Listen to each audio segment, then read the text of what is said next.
Warlock is my favorite class in the game. I've played it numerous times, and every time I am playing as a player, I consider it as an option. I want to figure out why, and so in this installment, I will be figuring out how it feels to play Warlock. More than any class in the game, the Warlock is full of choices. First, you choose your spells and cantrips, then you choose your otherworldly patron.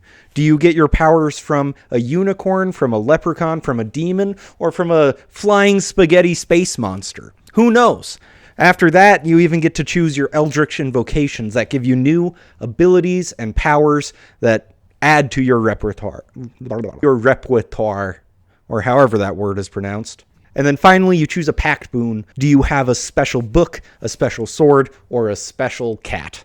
There are so many customizations in the Warlock class that I could give you countless human dudes, and you can probably create a unique set of skills and abilities for each one. Whereas if I gave you 10 fighters, 2 of them probably feel the same. But just be...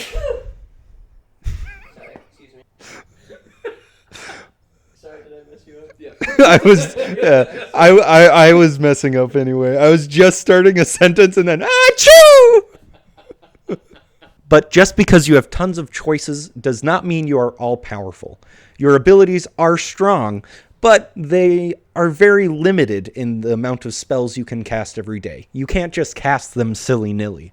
The wizard, sorcerer, and other spellcasters have tons of spells, first level, second, third, but the warlock only has 2, sometimes 3 spell slots of their most powerful, which means you have to be limited in when you use them.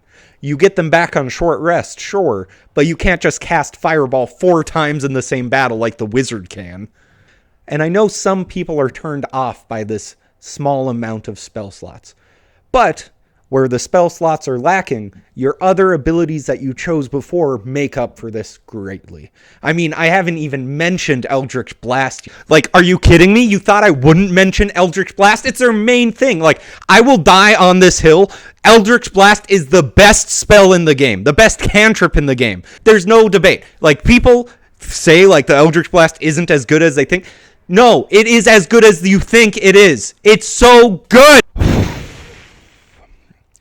Like, while other cantrips are really good, and they scale up similar to Eldritch Blast, the thing that makes Eldritch Blast different is you can target multiple enemies. Take this very specific and rigged scenario that I made up in my head to prove this argument.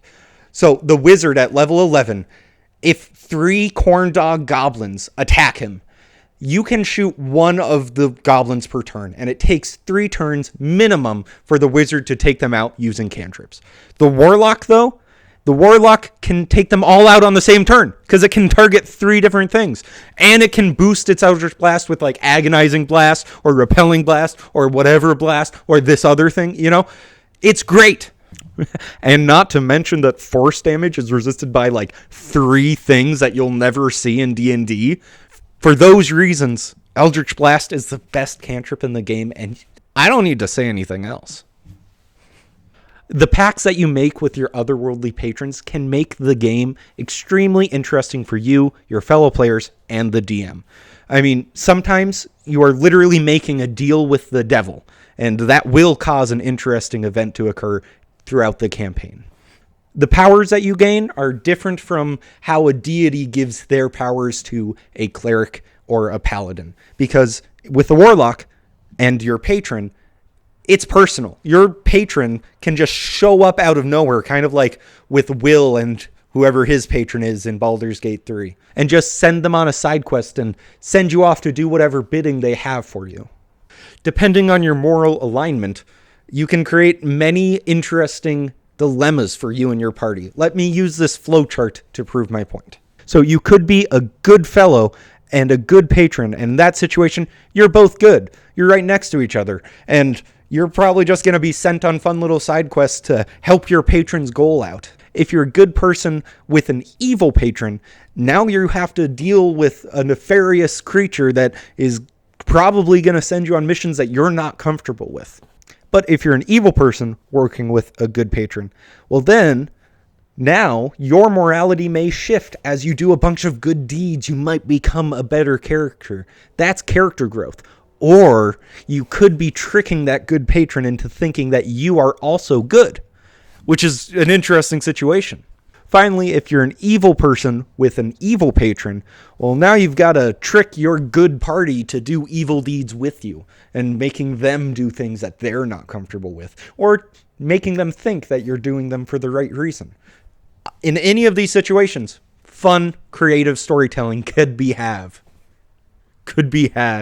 These are some very basic ideas for whether you're good or evil, but every situation will be more nuanced and more specific to the player and DM that are hosting it. For example, in the campaign that I'm running, one of the players is a warlock. Now, if you are a player in my campaign, please skip to this timestamp so that you avoid any spoilers. Trust me, there will be spoilers even if you think you know it all.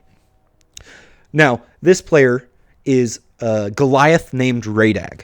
And Radag got lost from his tribe of Goliaths and found a tribe of elves living in the forest. And so he was raised up by the elves, and kind of like Buddy the Elf from the movie Elf, Radag thinks he's an elf and is way taller than them.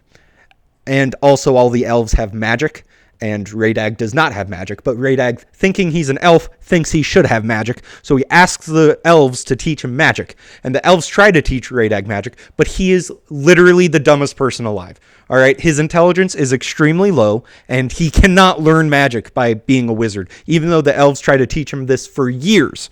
Eventually, the elves give up, and they take him out to the forest and find a nearby unicorn that they all know. And they form a pact with Radag for Radag to get warlock powers from the unicorn. Now, Radag, dumbest person alive. The next day, he accidentally casts some spell, and he thinks that after spending 7 years or whatever trying to become a wizard, he's finally figured it out. And it's just a coincidence that yesterday, the elves took him to pet a unicorn. He hasn't linked those two things in his brain, so he thinks he's a wizard. He's telling everybody he's a wizard, but he's actually a warlock for this celestial unicorn. Now, the others should be getting back. My players should be getting back in about 5, 4. So that's how Radag died and was resurrected with warlock powers and memory loss. In conclusion, the Warlock is an extremely fun class that gives you a tremendous amount of freedom and choices so that you can customize your character to be exactly what you would want it to be. But your powerful abilities must be used sparingly in order to achieve your maximum potential. They have one of the most powerful cantrips in the game that makes up for your limited resources.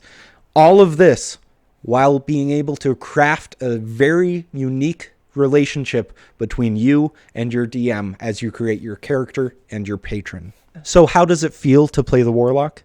It's unbridled creativity unleashing in powerful bursts, all while having a built-in relationship that will be unique to your campaign, and it will affect your campaign story. Thank you for watching the video, and thank you to my patron, Derek Bowman. I hope you enjoyed. Please like, comment, and subscribe if you did. I release videos on Wednesdays and Sundays. Have a nice day.